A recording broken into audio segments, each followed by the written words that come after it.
It should be used. If you don't use this form, what happens many times is that you stick your client, especially on a listing site, you stick your clients with a contract, and the lender then asks for terms that your client doesn't like, and they can't get out of it, right? This unwinds the contract with no liability to either side, right? I mean, offer acceptance, contracts 101, right? Offer acceptance, contract. This is in addition to the contract that is saying that the lender has to approve, and here's all the contingencies based on the lender having to approve because it's a short sale, right? Well, if you stick your client, I've seen that before, and the agent got sued. If you stick your client with that contract, buyer-seller, right? And the buyer really wants the property, and the seller gets some terms from the bank that they detest. For example, bring in some money into escrow or something like that. Right. They can't trigger this to cancel, because the other contingency I'm going to talk about is B, which talks about if the buyer or the seller doesn't like the terms of the approval, they can cancel. So if Bank of America says we want $35,000 out of escrow, in escrow, whatever. The second says we want $20,000 from the seller. The seller can say no, especially if it's a purchase money loan, right? Purchase money loan is not a responsibility. Foreclosure, they're protected. So sometimes they want to foreclose anyway because they're protected, right? So this is a protection to your clients. If you don't use this form, potentially you're sticking your clients with something down the line that can really hurt them. Let me give you some background here. The car legal that develops these forms, the attorneys that develop these forms are advisory attorneys, meaning that they take feedback from their members and they put that feedback into forms that they generate. One of the things is that CAR is not a litigation outfit. They don't litigate cases. They don't know what the case law is in terms of like the court decisions that are actively happening. They try to create stuff that helps their clientele, which is who? You guys, right? So sometimes their forms don't conform to reality. They don't conform to how the law is in the state of California, because again, they're getting feedback from realtors, and the realtors sometimes misunderstand the law, how the law is, and they're giving them these problems, say, what about this, what about that? So CAR develops these forms based on that feedback, and not necessarily based on what's happening in the actual, predominantly in the actual industry. Okay? This is an absolutely bilateral form. What does that mean? That means that this form can be used by both buyer and seller. This is not a single-sided form. Buyer or seller can use the contingencies in this form. And actually, I've seen many, many times, I explained this to you yesterday, and Sue's client, I've seen many, many times both buyer and seller use this form to get out. Usually it's the buyer who gets out. Why? Because the buyer's been waiting so long for the short sale approval that they're sick of it, or they find another property. And they trigger that 45 days. The 45 days is there for a reason. Now, this is where it goes back to what CAR's forms are, right? Is that a reasonable amount of days for a short sale? Absolutely not. Not really. Right? 45 days, I mean, you'd be lucky if Bank of America opens your file in 45 days, right?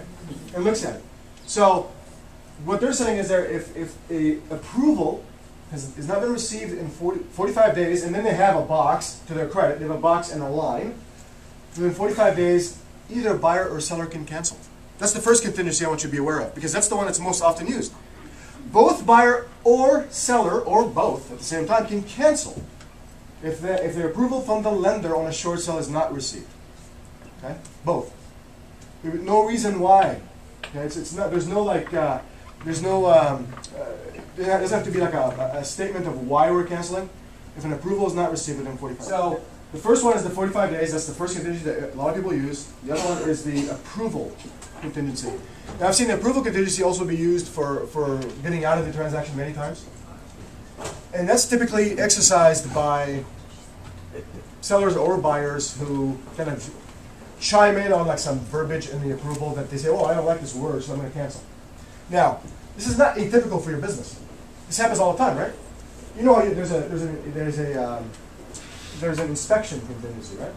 Well, how many times have you had somebody say, I don't like the way the driveway looks. I don't like the way the windows look. I don't like the way the windows may leak in the future, or whatever. And they trigger that appraisal contingency. So this is not unusual.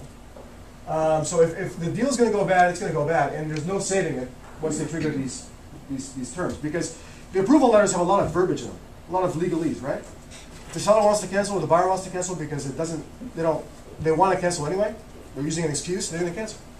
Right? In general, what I advise is, if you're the seller, if you're the listing agent, advise your client to put a number longer than 45 days up to the foreclosure date. Because if you really want a short sale, you want to protect yourself all the way through to the foreclosure date. If you're the buyer, you want 45 days. Why? Because most buyers are the ones who are triggered that 45-day contingency. That's not always the case. In Sue's case, it wasn't the case. They really liked the house, but Sue would have to anticipate that. She would have to anticipate that her buyer didn't find some other property that he would like better. If Sue were to put like 120 days in there and her buyer found some other property that they really liked, they couldn't unwind it for 120 days. Most buyers trigger that 45-day contingency, not the sellers. Because the sellers really are motivated to short sell, right? In Sue's case, I think the listing agent was double-ending it. That's why. That's why they triggered it. We can't prove that. We can't prove that they don't actually have the approval. Really, right? We can't prove any of that stuff. So it's really something that these forms rely on motivation of the parties to get the transaction done. If the parties are not motivated to get the transaction done, it won't happen. It just won't happen. They'll find some other reason to cancel it anyway, right?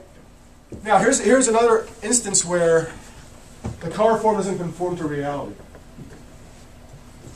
Other offers. The reason why this paragraph 6 is put in here is because in Carr's mind, it's always better to get a higher offer for the seller, right?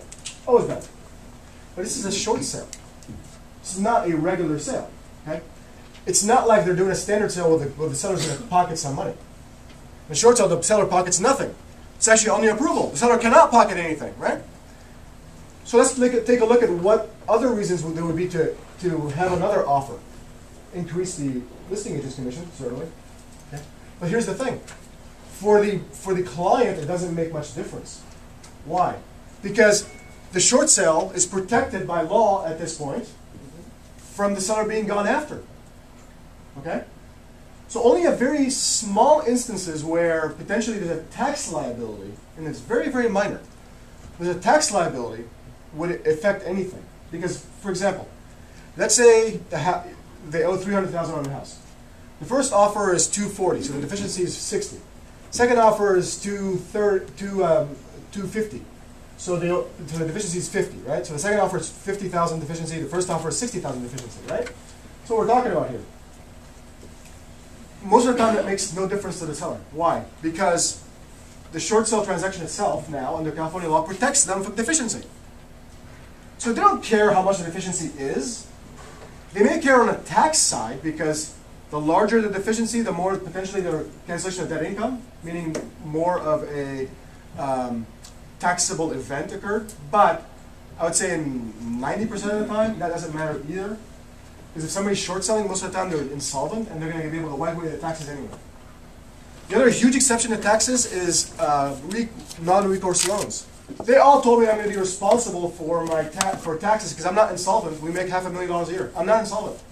I'm responsible for $200,000 of taxes if I short sell. I said, whether you short sell or foreclosure, there's no difference. He says, okay, I understand that. Am I going to be responsible for taxes? What kind of loan you have? He says, I never refinanced it. It's the original purchase loan. I said, you're not responsible for taxes. Original purchase loans, non-recourse, you're not responsible for cancellation of debt income. Period.